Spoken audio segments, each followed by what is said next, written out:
At the end of this year, I sat down and actually did the math on my garden, every seed packet, every bag of soil, every tool I bought, against every single vegetable I pulled out of the ground. The number surprised me. $340 saved after every expense was accounted for compared to buying the same vegetables at the store. And the honest part is, I almost didn't do this math, because I assumed gardening was one of those hobbies that costs more than it gives back. It's not if you do a handful of things right. I'm going to walk you through exactly how I tracked it, what actually made the biggest difference, and how you can realistically hit a number like this yourself, even in your first year. Welcome back to Thrifty Root Garden. If you're new here, this is a channel about growing more and spending less, and this video is really the whole point of the channel laid out in one place. A real, honest breakdown of what a season of budget gardening actually saves. I want to be upfront about something before we get into the numbers. This isn't a gardening is free video. It costs money. Soil costs money. Seeds cost money, even cheap ones. What I'm going to show you is the actual math, total spent, total value of what I harvested, and the gap between them, so you can see exactly where the savings came from and copy the parts that worked. Let's start with what I spent. What I actually spent: number 1, seeds. Total spent on seeds for the year, $28.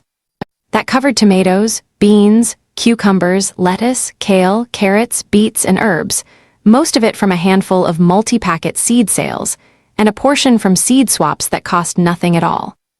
Seeds are, by far, the lowest cost input in the entire garden, and they're the input most beginners overspend on by buying overpriced starter plants instead.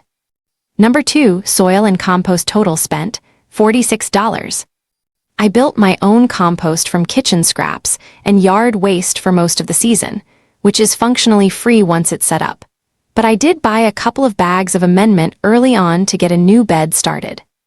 This is a cost that drops close to zero in year 2 once a compost system is established.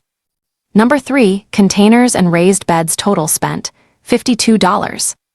I built one new raised bed this year using reclaimed lumber from a demolition pile, which cut the cost roughly in half compared to buying new wood.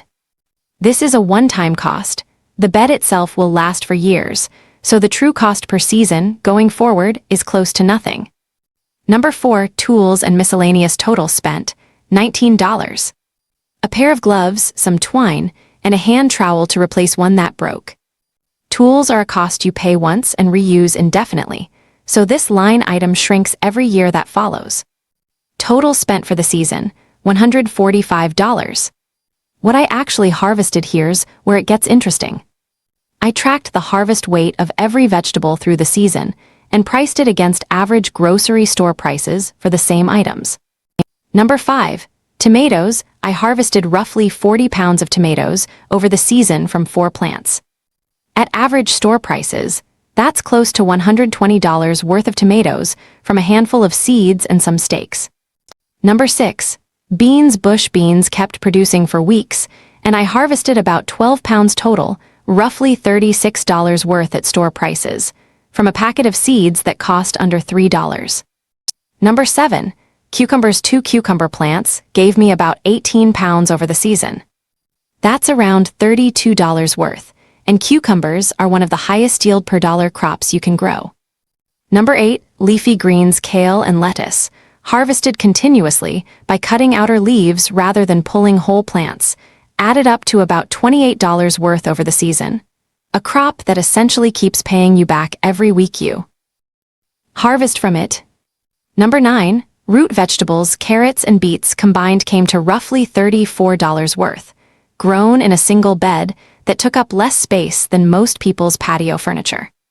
Number 10, herbs. A small herb section, basil, parsley, and thyme, added up to about $25 worth over the season, which sounds small until you remember a single herb plant at the grocery store often costs $3 to $4 and dies within a week of buying it. Number 11, everything else. Zucchini, peppers, and a late-season radish and lettuce planting rounded things out to another $210 in additional harvest value, driven mostly by how much zucchini a single plant actually produces once. It gets going. Total value of what I harvested, $485. Number 12. Subtract the spend $485 in harvest value, minus $145 spent across the entire season, comes out to $340 saved real money that didn't leave my pocket, compared to buying the same vegetables at the store. Number 13. What actually drove the savings looking back? 3 things made the biggest difference.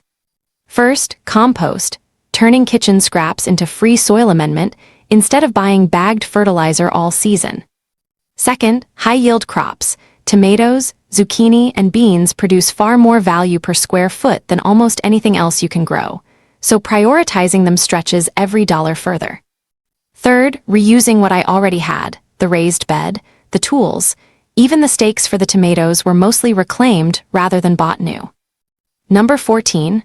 What I'd do differently if I'm being honest, I overbought seeds early in the season out of excitement, and a portion of what I bought never got planted. That's the one place real money leaked out of the budget, and it's the easiest thing to fix next year by planting beds before buying seeds instead of the other way around. Number 15. Why year 2 will save even more. Almost every cost this year was a one-time cost. The raised bed, the tools, the compost system, none of that needs to be bought again. Which means next year, the $145 spent likely drops closer to $40 or $50, while the harvest value stays roughly the same or grows as the soil improves. That's the real compounding value of a garden. The second year is almost always more profitable than the first. If you're thinking about tracking your own garden this way, I genuinely encourage it. Even a rough tally by the end of the season is eye-opening. Subscribe if you want to see next year's numbers when I do this again, and drop a comment with what you're growing this year. I read every comment, and it shapes what I cover next. To recap the numbers, $145 spent across seeds, soil, beds, and tools. $485 in harvest value across tomatoes, beans, cucumbers, greens, root vegetables, herbs, and everything else. That's a $340 real dollar savings for the season, and most of the cost was one-time spending that won't need to happen again next year. That's the full breakdown. If this gave you a realistic idea of what your own garden could save you, hit like. It helps this channel reach more people trying to grow their own food without overspending to do it. And subscribe if you want to follow along as I track next year's numbers. I'll see you in the next one.